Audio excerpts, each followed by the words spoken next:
Ladies and gentlemen, love in the time of Corona. I wrote this down, so I'm just going to read. We take courses for everything in our life, except when it comes to love. Often we do this only as a last resort. Love is the most important thing, and this tactic of not bettering oneself routinely and without being asked to do so by a distressed significant other shows nothing more than a lack of value for love. Within our wedding vows, we are asked to love and cherish a person, but really, how are we going to do this to the best of our ability when the only education and development we have under our belts is work-related? A successful love takes way more skill than any career, and if you think that once you have your career and coin in order that you will be successful at love without the requisite knowledge and experience, you're in for a doozy. And so let's begin. I think this time at home, aside from driving everyone stir crazy or bringing out the extremes of your personality, such as walking around the house in a ball gown at 2:42 in the afternoon. Sometimes I wear a flower garland in my hair. Sometimes I put a tiara on. You gotta do what you gotta do in the apocalypse. But back to the subject of love in the time of Corona. I think this is a very opportune time for most people to take a moment, because you don't really have much of a choice, to think about this topic and think about where you might like to begin to read up on a couple of things, or what you'd like to expand on. I would suggest looking up attachment styles if you've never done this. What is your attachment style? And your attachment style impacts the way you expect to give and receive love and affection and communication in a relationship. Attachment style is a very important topic. Look that one up.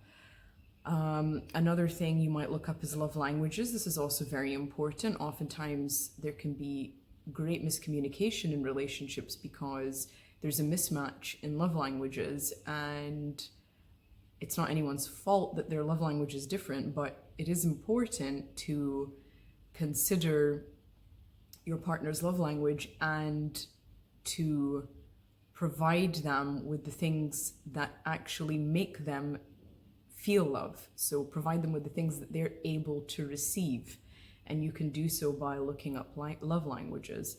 Another area to look into is what your ideas are about masculinity and femininity and how you express them. Many times in relationships, you'll find that two people get together because they're very similar in nature, or similar in careers, or they have, extremely similar values. But what this can mean is that you both have a tendency to be more aligned with the same type of energy. So you could both be more aligned with masculine energy, or you're both more aligned with feminine energy.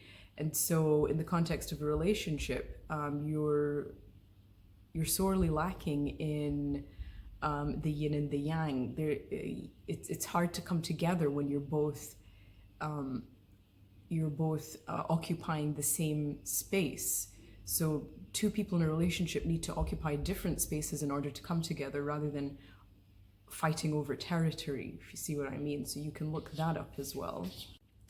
Do you identify as having stronger feminine energy, and yet you're constantly suppressing your feminine energy by not appearing to be feminine? Like, first of all, if you work in a male-dominated environment, you may feel inclined to only wear pantsuits, or to look very businessy, or to put your hair back. And I speak from experience. There was a whole phase that I went through of only ever wearing pantsuits, and my hair would be in a bun, so that I wouldn't look like a girly girl, and that's something to examine. Like, why do you think that that's a problem? For me, I think at the time I thought that if I looked like a girly girl, then I wouldn't be taken seriously. But of course, that's not true. It's just a limiting belief that, that you might have. So if you're in a relationship and you identify with having a stronger feminine energy, and yet you're showing up with very strong masculine energy, this is going to be a problem because there's going to be a conflict. If you identify as having stronger masculine energy and yet you show up in the relationship with more feminine energy, which is to sit back and allow your partner to take charge and to organize things and to do things, when you're, ostensibly the man of the house, that's going to be a problem because, again, there is no yin and yang in the relationship. And, whatever you identify as is you have to really consider, like, what are the areas in this identification that you're supposed to pursue? If you're not doing them, you have to actually look into that and say to yourself, okay, well, hold on, what the fuck am I doing? Why am I behaving like this? Correct your behavior. Another area to look up during this time is codependency. Now, this is a real issue that is very difficult to uncover and examine because its behaviors in codependency are so ingrained that they become your identity, and it's hard to detach from your identity. Your identity. I've said identity 4 times. Have I explained what I mean yet? So codependency. Codependency is not being okay unless someone else is okay. That's my basic explanation for codependency, though there are many, many definitions that you'll find online.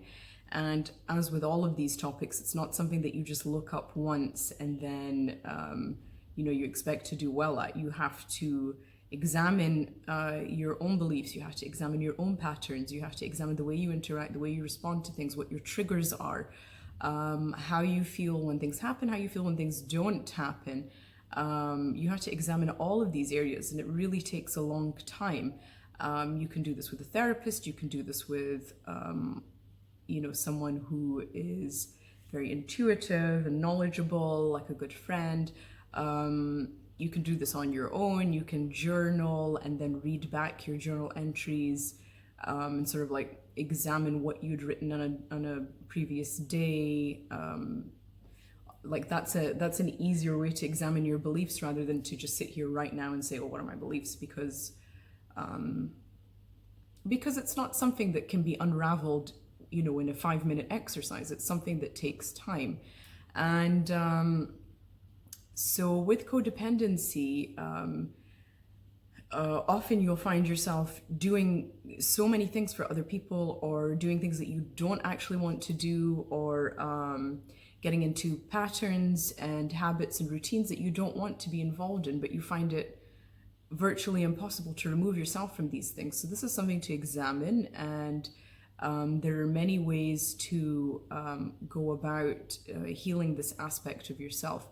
And chief among them is focusing on yourself, because obviously that's the opposite of worrying about everyone else, is focusing on yourself. Just take time out to do one nice thing for yourself, or something that you enjoy, or whatever it is. And so with all of these things, it's not to say that there's something wrong with you. There's nothing wrong with you. But it's like, if we go back to the example of the workplace, when you step into a job, there's also nothing wrong with you, but you want to do really well. Like if you're ambitious, or, whatever your dreams are, or whatever you want to achieve, you have to work towards that. And it's the same thing with relationships. You can't just step into a relationship and hope to live happily ever after. That's not going to happen.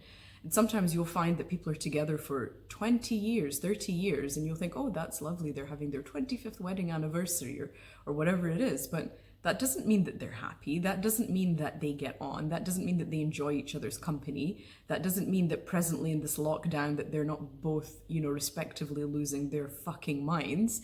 Because, love takes work. It doesn't just happen on its own. It doesn't just, I mean, in the beginning, during courtship, why do you want to see someone so frequently? It's because they're putting on their best fucking face. It's because they're kind and generous and funny, and they turn up and they look good, and they, you know, listen to what you have to say and pay attention to you. And, you know, add 5 or 10 years onto that, you will find that many times people take their partner for granted, and they don't treat them as though they're someone special as they once did. And so, of course, there's going to be disharmony in this arrangement. And so, just like with a career, you always have to put your best face on. You don't turn up to the office looking like garbage with a shitty attitude, blaming everyone around you for everything that's gone wrong. That doesn't happen, and you know that very well. You know that if you did that, you'd lose your fucking job. And the same thing goes for relationships. If you turn up like the most garbage version of yourself, what the fuck do you expect to happen? Like, let that sink in.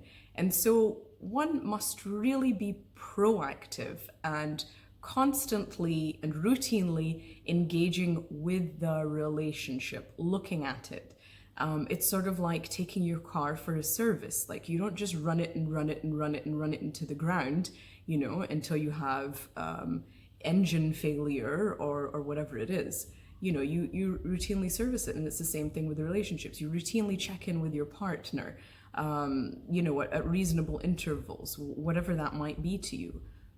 Could be monthly, it could, you know, whatever it is. I mean, you mustn't assume that you know someone so well that you can just read their mind and you know what they need and what they want at any time. Of course, there has to be an element of that. Like, you should know someone well enough by a certain point to be able to predict that, you know, they're tired at this time, or they need this or they need that. But I'm talking about spiritual development. I'm talking about emotional development here. People change. People's interests change. What people enjoy changes. And so, you know, you can't assume that you're going to be doing the same things for the next, you know, so many years, and you're both going to be enjoying those things. That's why you have to check in. And if somebody wants to switch things up, then you have to take that on board and figure it out, or, you know, whatever the case may be. But the point is that there must be adequate communication. Another thing, of course, to look into is communication. If it's a problem and it's something that's routinely coming up for you in arguments or conversations, then why the fuck haven't you looked into it yet? Look into it. Just fucking look into it. Look into communication styles. Look, what is your communication style? Do you shut down? Do you over communicate? Do you pester someone to fucking death? Where do you lie on the spectrum of communication?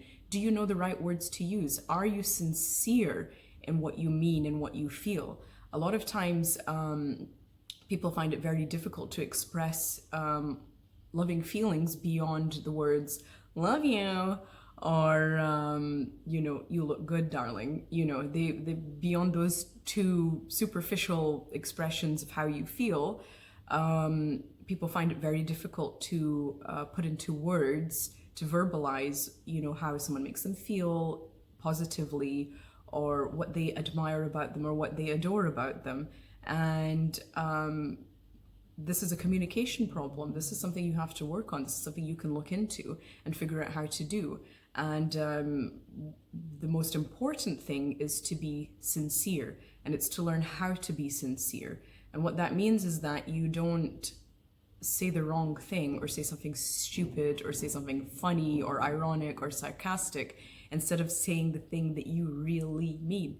What do you really mean? Just say it. And if whatever you intended to say came out wrong, then correct yourself. Just say, "Forgive me, I didn't mean to say that. What I meant to say was this." It's okay to make a mistake. There's nothing wrong with that, but you have to correct your errors. And so an example of this sincerity in how you feel and sincerity in interactions is, to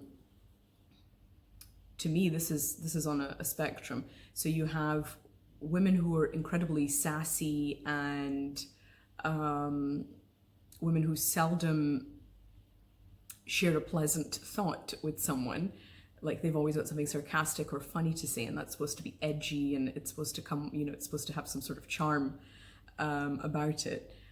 And then on the other end of the spectrum is ghosting. That's to me, I find that that's really on the same spectrum, and usually it's aligned with genders in that way. So women will be, both people in this instance are guarded, and both people in this instance are overwhelmed by the connection, so they don't know how to process it within themselves, and of course they therefore don't know how to verbalize that outside of themselves. And so their guardedness will manifest as sass or sarcasm or little put downs. And then on the other end of that, typically men do this. The other end of that is shutting down, not saying anything at all, going dark, as it were, not communicating at all. And so this is clearly, it's a breakdown in communication, and it's a major issue for both parties. It's not okay to be a sassy woman. Like, if you really like someone, you should say, I really like you. You shouldn't say, you're a dumbass. Like you're watching Beavis and Butthead from the 90s. Like, yes, of course there's room for playfulness and jokes, but that shouldn't be the only way in which you communicate, okay? And I have an example of this from when I was 23 or something. I went to a salon for a wax, and if you've ever been for a wax, you know how incredibly painful it is. And the therapist who worked there was really, really good at her job. Like, it barely even, I barely felt it. It was actually fine, I didn't mind it at all. And so I gave her a tip, and as she was thankful for the tip, she was like, oh, that's a very nice tip, thank you.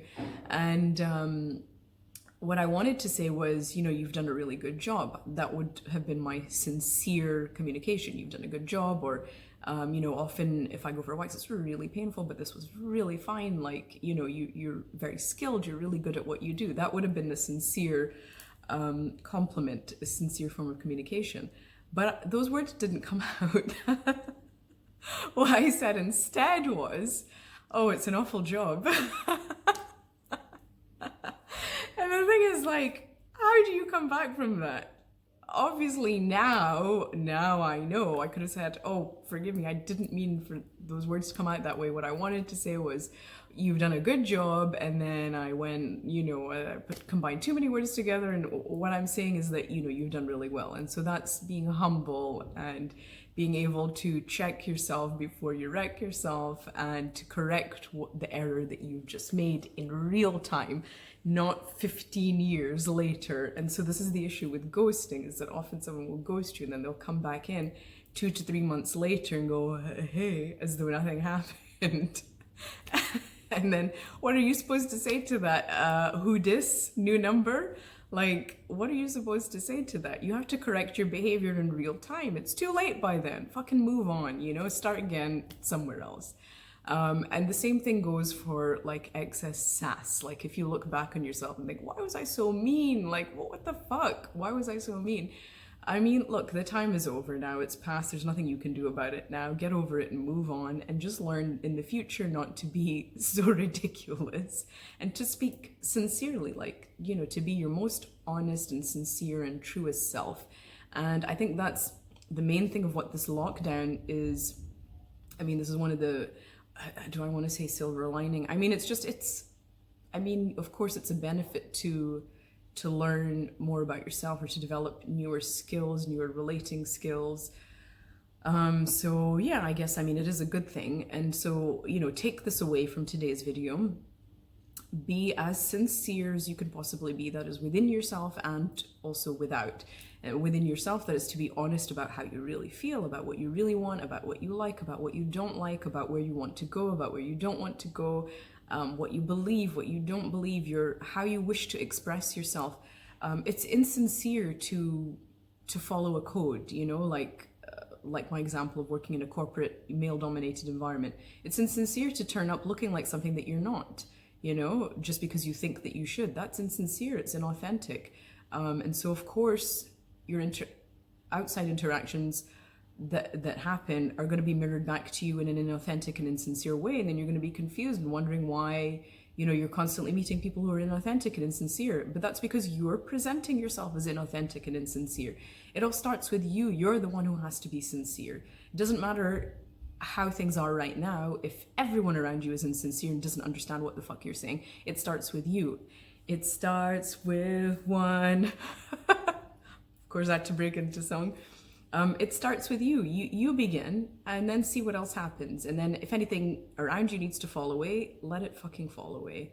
The hell with it. Be gone with you. And that is my guidance today for love in the time of Corona. Stay safe, stay at home, and wash your fucking hands.